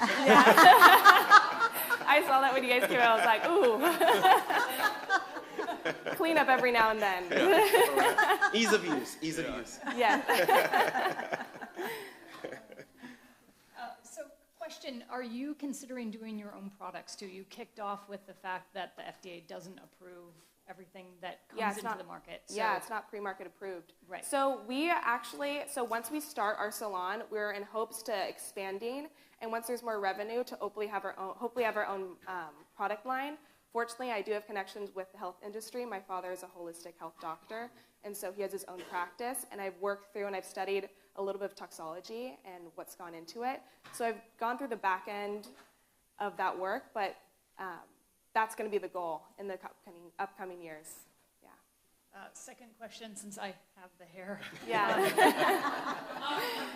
But feel free to interrupt. Okay. So I love your go-to-market. You know, it's super clear with all the steps. You've got Dr. Mercola. Mm-hmm. Could he be a strategic investor to you as well? Possibly, yeah. He is a friend of my father's, so I do have connections with him. And actually, it's a good point. I haven't reached out to him on that end, but it definitely could be a possibility, especially with his resources. I like the science piece. It gives a validation and credibility, and it's a great key strategic partner, but I think it could also be a key strategic investment partner as well. Awesome, thank you. Yeah, that was certainly one of my questions as well. I mean, do you have a business contractual relationship with Dr. Mercola that really gave it a lot of credibility? So with him, it's only been verbal so far. Since he is a friend. But in the future, once we kind of get moving with this venture financially, then it will be one of my top concerns is to kind of get that contract, especially after talking with my IP and legal help. Good. And maybe I missed this. Do you not have any current physical locations right now, or you just? No, we don't have any current physical locations. I'm here in Santa Barbara if anyone needs anything. But we are hoping once we get the finances to start up to kind of get it going. But I've already done my research. I've already went down there, and I have building in mind. Okay, perfect. Thank you so much. Thank you.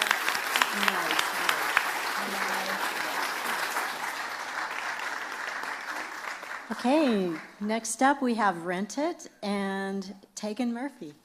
Timer ready? Okay. Hi everyone, hello judges. Thank you all for your time and attention. I'm Tegan Nibby and I will be presenting Rent It. The problem that Rent It solves is the massive overproduction and overconsumption of goods that has taken hold in America over the last few decades. Americans spend $1.2 trillion every year on non-essential goods and services, yet 80% of the items we own are used less than once a month. The storage industry in our country is now worth $38 billion, and self-storage construction has become the #1 growing commercial real estate sector to keep up with our materialistic obsession. Our dream is to create a more sustainable marketplace for the consumer economy, providing locally sourced and deliverable consumer goods to those looking to get the most value out of their purchases. This all started when my co-founder and I were searching for a way that we could rent out a motorcycle for day-to-day use as college kids, but found there was no suitable market platform looking to provide a value-based rental transaction. As time went on, we felt an increasing need for other temporary use items that would be inefficient to purchase permanently as students, including bikes, electric longboards, televisions, furniture, yard supplies, and power tools. We wanted to create a platform that would allow people to satisfy their basic needs in an affordable fashion, as well as more unique needs like specialized photography equipment and other hobbyist and creative essentials.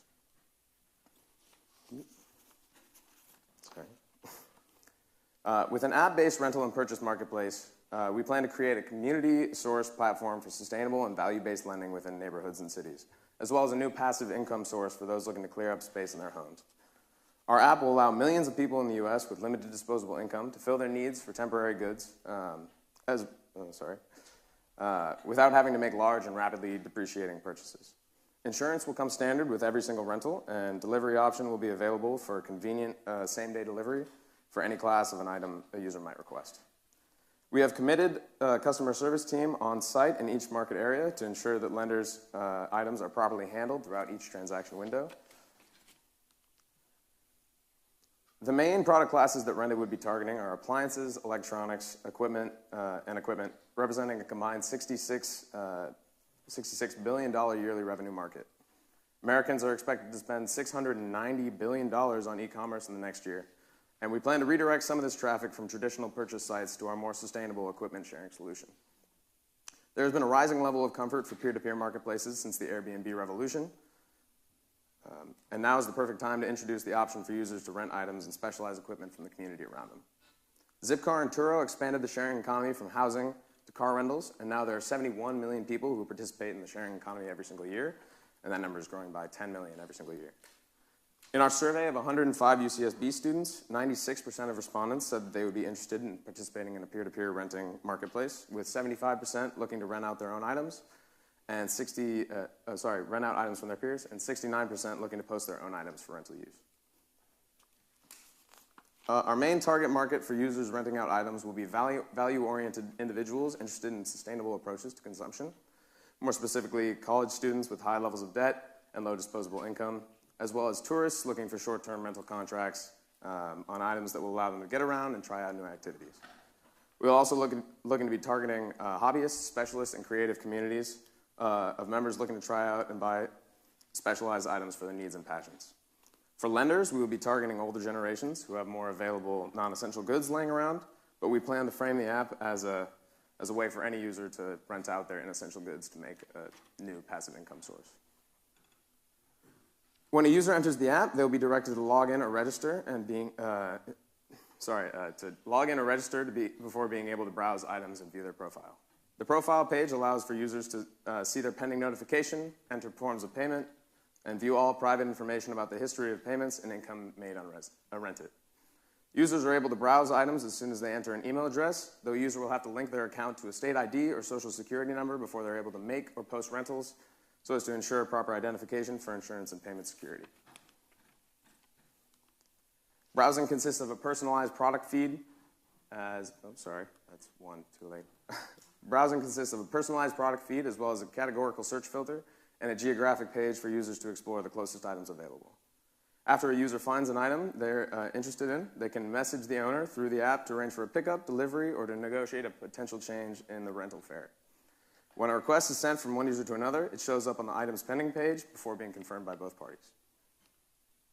If a user is looking to post one of their items to the app, it's as simple as entering the product name, category, estimated value, requested rate, and taking a few pictures before setting up the pickup location. Once all of this posting has been completed, renters will be able to see the item and message the lender to iron out the details of the transaction. I'm proud to announce that as of March 28th, we've begun full back-end support for the designs shown in the last few slides. We have just enough saved between my co-founder and I for the beginning stages of production, and we're currently working on securing funds through 2 fundraisers in San Francisco and Coronado to ensure continuous development funding. We plan to use these funds for the development of our prototype before releasing the beta to our target markets in Isla Vista, Coronado, and Palo Alto this summer. Similar e-commerce marketplaces like Craigslist and Amazon develop their competitive advantage by offering strong processing value and reliable selection of goods available in their market. We will be positioning ourselves as a value-based marketplace similar to Craigslist, but with more capabilities, better security, and an easier-to-use interface to gain competitive advantage. From our survey, we learned that one of the main determining factors for our target market's platform choice was quick delivery, so we will be working to ensure that all delivery requests are handled within the day. The first phase of our business will basically consist of getting the prototype app and running in our target neighborhoods and cities in California.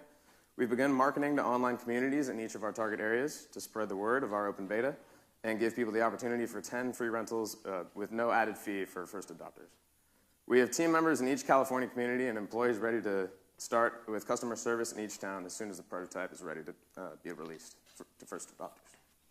Phase 2 will begin with, as soon as we've gotten enough feedback from our beta to make changes to the app flow and feature structure. We will be expanding to areas surrounding our testing markets to gain a more reliable supply and demand in each market location. And we plan to release a services page on the app that will allow people to post services offered in any sort of service category. In our actually, I'm going to skip this. Oh, sorry. I'm going to skip this because I'm running low on time. Here are all the financials, very tiny font. I'll move on. Our planned revenue structure will be mostly percentage-based fees charged on both the lender and the renter. We will be charging 15% of the price posted to the app for the renters and a much smaller portion for the lenders, probably around 5%, so that the app can gain traction as a legitimate passive income source for users. For a successful launch, we'll need enough seed funding for $45,000 of development costs, $35,000 for payment of employees, and $20,000 for our marketing and promotional incentive budget. If we're successful in attaining around $10,000 in fundraising capital over the next few months and raising $75,000 from angel investors in exchange for equity, we would have just enough to get through our projected first-year costs and establish ourselves in our target markets. The new Venture Challenge winnings would give us a huge edge in the beginning of our operations and would allow us to get significantly more market traction through promotional activities and market coverage. Thank you. Yes, that's it.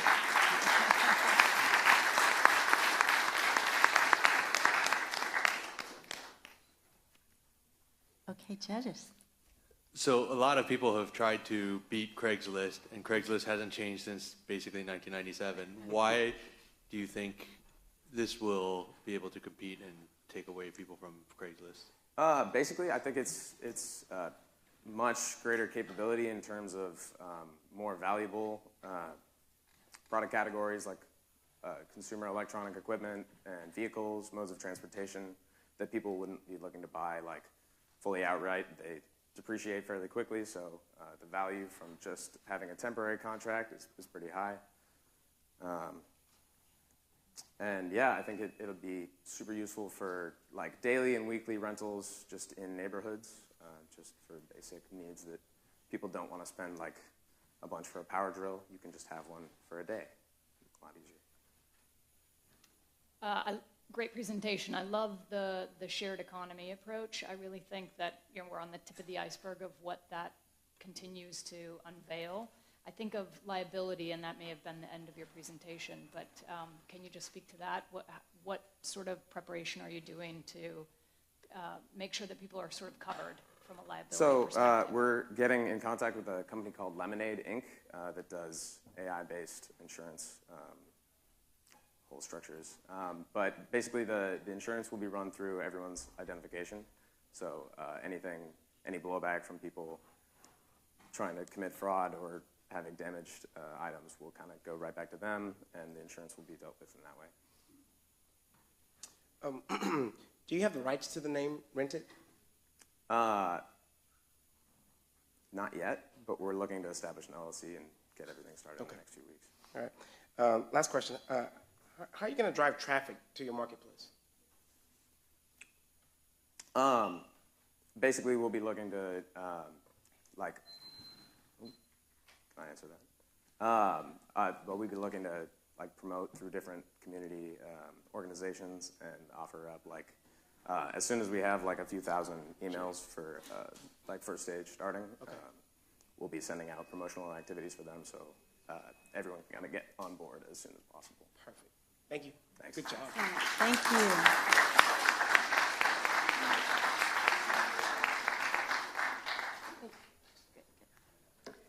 Okay, and next up we have Buckleash and Brandon Mitchell. Hello, my name is Brandon Mitchell, and I'm here to present my company, Buckleash, innovating the stability of the modern surf leash. So for those of you who don't know, a surf leash is basically a device that connects your ankle to your surfboard, keeping it from washing in. So the problem we have with the modern day surf leash is the deterioration of Velcro. After a few months with a surf leash, you get debris caught on the leash, fuzzballs, sticks, things like that. And so a problem would be, say a wave comes and the Velcro comes loose, you have a possibility of hurting others, losing your board, damaging your board, and when the surf picks up, that's really not something you want to have to be worrying about. So with the buckle, it adds extra stability and extra trust in your equipment, especially when the surf picks up.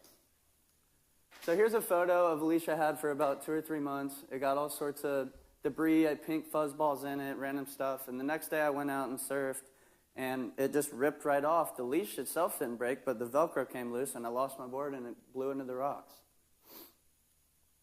Our survey results were very positive. We did 100 surveys with just specifically my questionnaire, not including feedback from friends. 70 saw a problem with the modern-day Velcro, and surprisingly 25 were ready to buy when available. They did agree that the Velcro did become less effective over time, and then there was not many alternatives, so we plan to increase longevity and stability. Market opportunity is great. We have $50 billion per year being produced in the surf equipment industry itself. One of our main competitors, Decine, according to the USA Reference Database at the Santa Barbara Library, produces a consistent $17 million per year. The industry as a whole has grown 4% since 2012 and will continue to grow 6% through 2022. Through the USA database, we found that 11,387 people in Santa Barbara are interested in outdoor recreation, so it promises viability to target those people starting out. The customer analysis would be predominantly male, obviously surfers ages 17 to 32. They're always looking for something new and innovative and something that provides an edge. We plan on starting in Santa Barbara and expanding down to Southern California and eventually nationwide. The product itself is a urethane cord here. You've got a neoprene anklet, nylon webbing with a plastic buckle. You've got molded urethane and 2 stainless steel swivels on each end, and the rail saver to connect it to the board.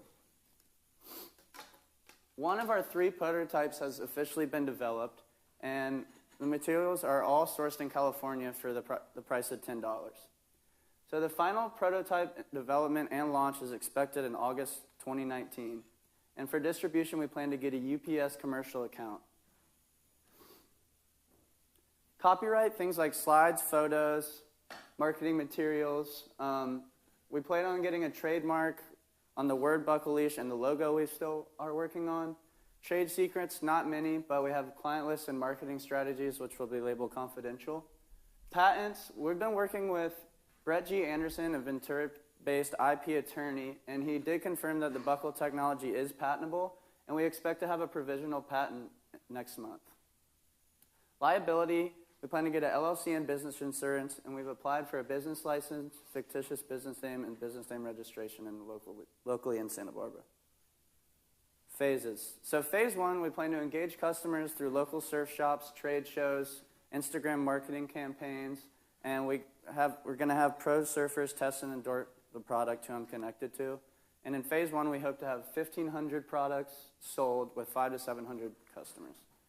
Phase 2, people can find this at their local surf shop or on our website directly to consumer, or you can look up and find your closest surf shop that has the product if you want to go check it out yourself instead. So we plan on getting recognition through representatives, podcasts, online media surf publications such as Surfline Product Guide and Stab Product Review, which is a quarterly thing, which have large followings with over 1 million people visiting. Buckleash plans to have great customer service and communication and sell 3,500 products in the phase, totaling to 5,000 with 1,600 customers in year 1. After year 1, we plan to innovate the product based on customer feedback, and we plan to expand to bordering states as well as the East Coast, where myself, the owner, is from and have connections to the surf industry there as well. At this point, Buckleash will have brand recognition and will be endorsed by sponsored riders and major professionals in the industry. For the financials, we have business to business and business to consumer. So it costs $10. We have $16 wholesale to surf shops, which will be our main revenue stream. And then through our website, we'll have direct to consumer for $25 with $15 profit. Our total revenue will be $62,820 by the end of year one, with a $10,000 $520 net income, breaking even in month 4. Startup funding is going to be $19,000. We have 2 locally based angel investors who have pitched the idea to who are on board to fund part of the money we need. With personal savings and today winning the New Venture Challenge, we'll have more than enough to start our business with things like rent and insurance and attorneys and things like that. Eventually, we will want to sell to a main competitor such as FCS or Dakine. Dakine is a large surf leash company that has been known to acquire other companies, and it's something we would thoroughly look into when the business takes off in 3 to 7 years. Our team is myself, the CEO, finances, and customer service. We have Cole Tashman, our first representative in web design, 2 product design engineers who will then step on as the leaders for the manufacturing process, and the promoter in social media, Clay, and then our IP attorney, Brett G. Anderson. We should win today because we have a motivated group, an innovative group of individuals that are ready to take on the surf industry by storm. We have a one-of-a-kind technology, unprecedented and never been seen before in the industry, and our patent will give us a competitive advantage. A prototype is being worked on day in and day out, and we're making strides towards our August launch every day. I may not have the best PowerPoint, but I feel like our team and our passion, we're ready to do this, and we're going to. So thank you.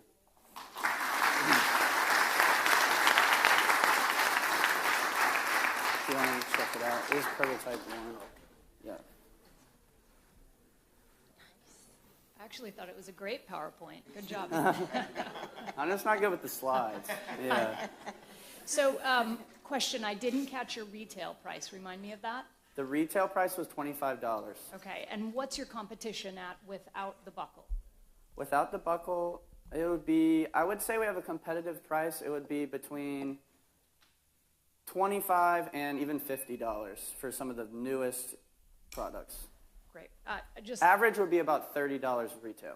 Yeah, so I look at this as a little bit of a premium product. You're offering another benefit to your consumers, right? So don't be shy to maybe price that up a little bit. Okay. Right? Yeah. And my other question was, you're manufacturing locally, which is great. Yeah. Have you also sourced outside of the United States just to get another idea of price? We have not yet. We're currently developing our prototype, so we imported our urethane cords from Simi Valley. That was the cheapest we could find, and sourced other things locally, produced in a small. We've looked into a manufacturing facility, and that would be one problem that we would run into was expanding and hiring more employees, which I accounted for in my finances, which is why the net profit may seem a bit low for the revenue. But we're going to have to hire representatives, so I don't have to go down to San Diego or go every day. We're going to hire representatives. We already have one, but to spread to surf shops like Surf Reps. There's a lot of different brands like Rip Curl and Billabong who have surf reps who travel to the shops and show the new products and get them in the stores. Yeah. How much does it actually cost to make the buck leash? It's $10. It's $10 as of right now for that prototype. Okay. Which is one of 3. Okay. And we're working on number 2 now. And is a patent specific to any kind of buckle on a leash, surf leash? Yeah, on a surf leash. And the buckle on the surf leash is what we will have a provisional patent for. We're working on mid next month. And how many surfboards have you lost before? With this Velcro problem, I'd say probably 20. 20? Yeah. 20? I mean, not lost them, but to the beach, you know. Okay. The main problem is when the surf's big and you have to bail your board. I've had leashes break plenty of times, but the Velcro thing just came enough times where I was like, all right, we need to change this. Yeah. Cool.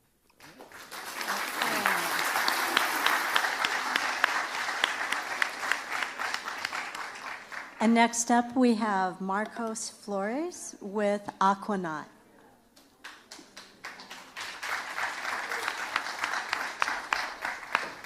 Hi, good afternoon. My name is Marcos Flores, and my company is Aquanaut Diving Service. And just to give you guys a heads up on what our diving service is that we perform tasks underwater while breathing compressed air from the surface. We're going to be launching in July 2020 in the Huntington Beach Marina. Do any of our judges have a yacht or a boat? Do you guys ever want to own one, possibly? Well, when you guys do, if you guys have it parked in the marina, you're going to have to deal with the same thing that all the vessel owners deal with when they have their vessel parked in the marina. And that problem is biofouling. Biofouling is the unwanted settlement of marine growth onto a hull of a vessel and its mechanical parts underneath. It occurs in a soft and hard growth form, as you can see in algae, barnacles, and mussels. The short-term problem is that this increases drag, which slows down the boat's performance and increases fuel consumption by up to 50%. The long-term problem is that it could ultimately destroy the bottom of the boat and its mechanical parts underneath through corrosion. Aquanaut Diving Service provides a solution to this problem. We service and clean, inspect, and present our work through underwater photography and videography. And what makes us different is that we are environmentally conscious in our cleaning techniques, innovative in our approach, and expert divers that are detail-oriented. The marina services is a $5 billion industry that is forecast to grow at an annual compound rate of 4% between 2019 and 2023. July 2020, which is our launch, is an ideal time. Currently, at the Huntington Beach Marina, the marina slips and docks are all full, which is good, but that indicates that there is a cap to our service available market.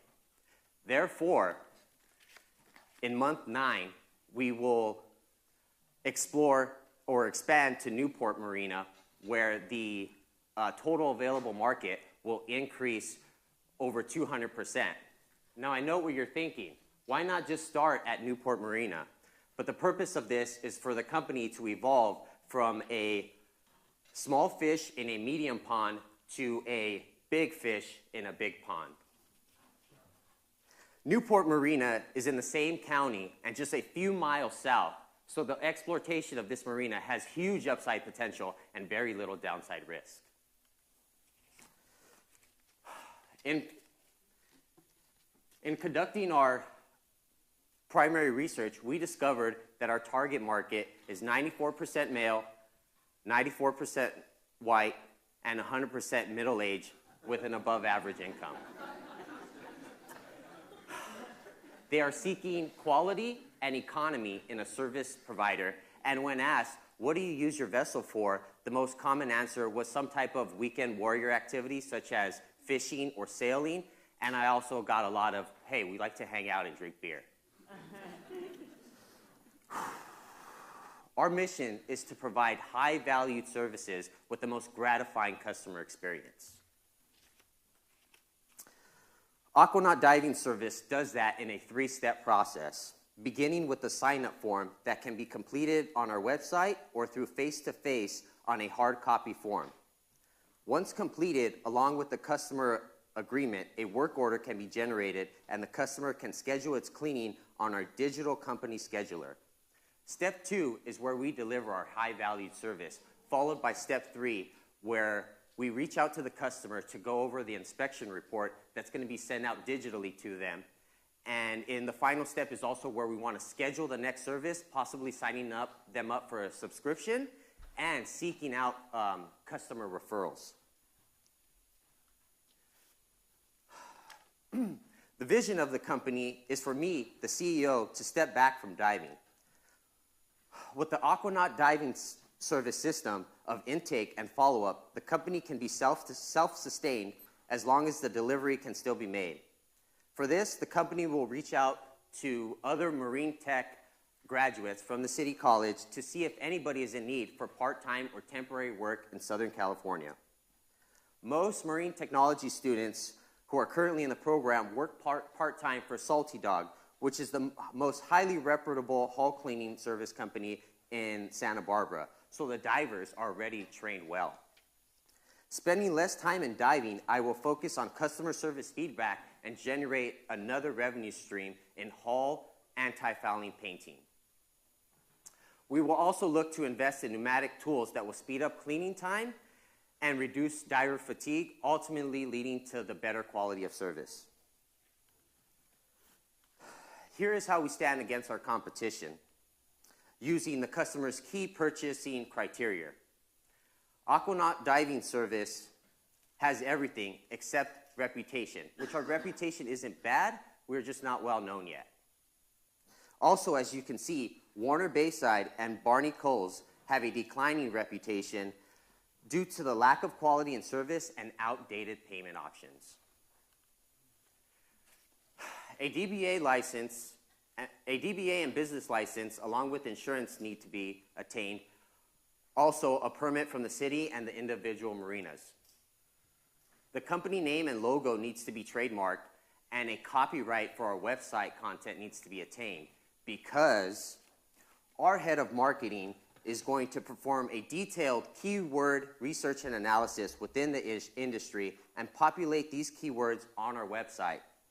Having the best search engine optimization strategy will have us rank #1 on Google. That way, when somebody Googles hull cleaning service in Southern California, we'll pop up. Our superiority in digital and face-to-face marketing will allow the company to be successful in our launch and expansion. We will soon need more marine tech divers. The first goal in our sales plan is to obtain 80 customers within the first 4 months. Our sales to date is currently $130 for a one-time cleaning from one single customer. This is the financial projection analysis for year 1. I'll go ahead and give you the highlights. The net profit for year 1 is just under $20,000, breaking even shortly after the 10th month. It is a service business, so the profit margin is 99%, with most expenses coming from labor cost. $11,000 is needed for the startup costs, and we hope for the funds to come from the New Venture Challenge and investors, but the company will also utilize small business loans for military veterans. The exit strategy is to step back from all operations while maintaining ownership and having a monthly cash flow income. Another exit strategy is to sell a fraction of the company or 100% of one of the companies. And the last strategy is to completely cash out and sell 100% of everything. My team starts with Don Barthelmess, who was my marine diving technology instructor and is retiring this year, but has agreed to come on as a diving advisor. Alex Moreno is my head of marketing and is also my business advisor. And myself, Marcos Flores, is the CEO, diver technician, and customer service representative. I should win because Aquanaut Diving Service is going to be highly profitable. We're environmentally conscious, and we're going to create employment opportunities for Santa Barbara City College Marine Technology alumni. Thank you.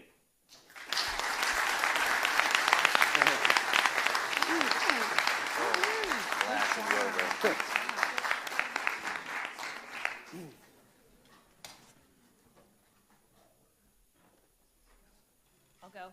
Sure. Hey, great job. Thanks. Not knowing a lot about this space, I had a couple of questions. So on your competitive analysis, are the other companies that you would be competing with focusing on sort of an eco-friendly approach to how they service in this business? Through my research, no, not at all. Great, okay. And then what's the average cost? I mean, I'm sure it's based on size of vessel and things of that nature, but can you give me sort of an average cost? Sure, you're absolutely right. So I guess the standard is $1.50 per foot. So let's say we got a 20-foot sailboat. $1.50 is going to be about $30 a cleaning. And right now, I think I have my average cleaning is about $75 per vessel, and that's accounting for the small vessels and the huge yachts. Got it. Okay. And then last question, is there a seasonal cycle to this service? Great question. Yes. In the summer and spring months, you get a lot more the boats are, some people will dry dock the boats like, hey, I'm going to take my boat out of the water during the winter months because I'm not going to be using it. And then also, too, the warmer water speeds up that microbial growth in biofouling, so the boats get a lot dirtier during the summertime. Got it. Thank you. Is your model is it a monthly reoccurring revenue model? Yes, ultimately we want to sign them up on a subscription where I clean their boat on a monthly service. Okay. And so, since it's somewhat seasonal, how would that, impact the monthly revenue model? It would slightly go down. It would have like the peaks and valleys, so it would slightly kind of go down on those colder months. I'm sorry. Can you repeat that question? You're along the same. Oh, okay, yeah. So it will slightly go down, but most people keep their boat in there year round, just because, especially if you have a huge yacht, you can't park it in your driveway, and it's too much to dry dock it and store it in a garage. So I'm going to keep my slip and just pay for that monthly service. Okay. All right. Excellent, and that's time. Thank you. Congratulations. The judges have worked really hard during this break. I hope you had some time to enjoy yourself, and I'm wondering who you think the winner is going to be. Well, we're going to find out what the judges think right here, right now. I'm going to hand the microphones over to the judges, and we'll go from there. So real quickly, the first thing I want to say is, thank you so much. This was a wonderful experience for the judges. We had a blast doing this. I think you all are very talented individuals. It's amazing to see your thought process and as you go through this. And I want to let you know, as an entrepreneur, just like you, I've started 8 different businesses. I've failed at 5 of them. I will say that, okay? So the most important thing that I can say to you, you got to keep the faith, because there's going to be more bad days than good days. And the only time that you truly fail is when you decide not to get up the next day and go and pursue your dream. And so I'm going to say keep doing that. A lot of wonderful good things, a lot of good companies. And just because you're not successful today does not mean anything. Does not mean anything. So with that. Thank you. That was good.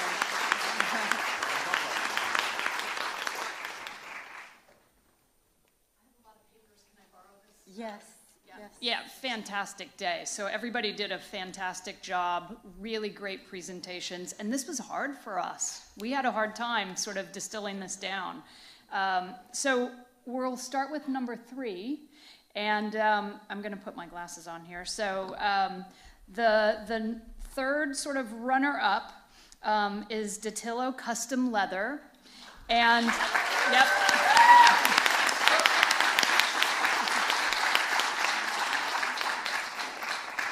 So I'd like to say a few quick things here first. Something that you cannot create as a brand or a new company is a legacy. And I think what you have done a great job of is taking your family legacy and turning it into a continual artisanal movement. Your products are stunning, handcrafted. You can feel and smell and just see the quality and craftsmanship. You referenced saddleback leather, and we feel that you're incredibly marketable. And so to partner with somebody, and you think about some of this investment money that's coming in and other strategic partners, partner with somebody who can really bring you to life, a great videographer, some great social media marketing folks, for you to tell your story and then also talk about the love that you put into this product. People will absolutely eat up. And I think you've got a world of opportunity in direct-to-consumer. So that was a bit of our advice. So congratulations, great job.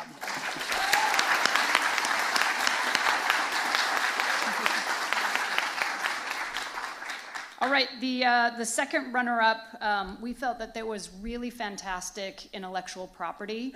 As we all know, everybody is sitting, holding, using a smart technology. And it's taken over our lives. And we felt that really pushing sort of innovation and solutions in that smart technology space was something that this second runner-up contestant was able to really capture, and a really different type of product. We also feel that this has really good global applications. So to take this and to sell it in a lot of markets.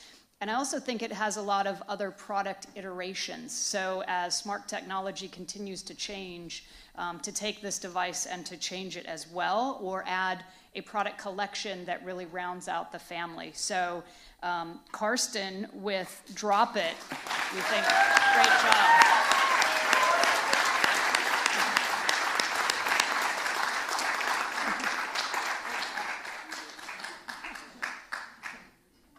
Karsten, what did you say your mom said to you in 4th grade? You mentioned that? It was actually what I told my 4th grade teacher. Oh, sorry, okay. So I was going to invent the first pair of shoes that could let you walk on water.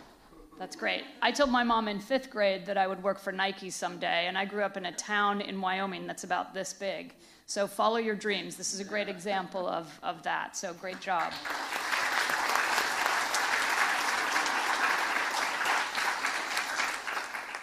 So the winner for us today was something that I think is just really quite unexpected, and also in an area that none of us are necessarily experts in, which I think was also the allure and the intrigue for us.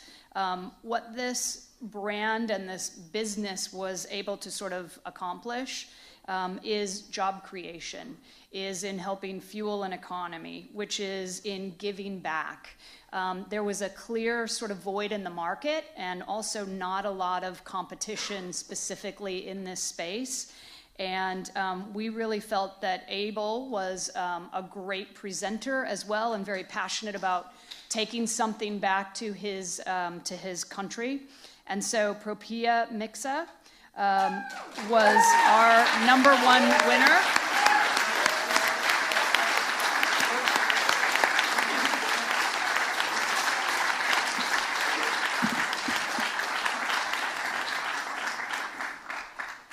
Yeah, so fantastic job by everybody again.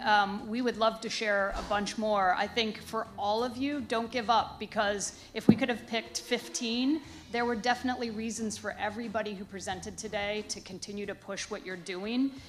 So it was, again, a super difficult choice for us, but I think, again, let's chat in the back. We'll offer some thoughts and feedback, but I think there are some other really great opportunities that were presented in this room today, so don't give up by any means, and thank you for having us.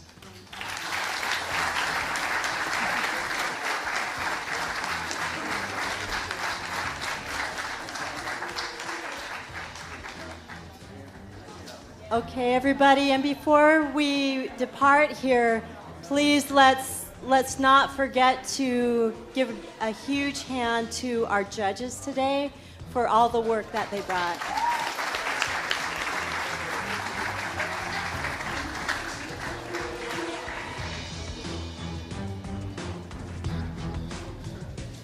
And that's a wrap. Thank you, everybody.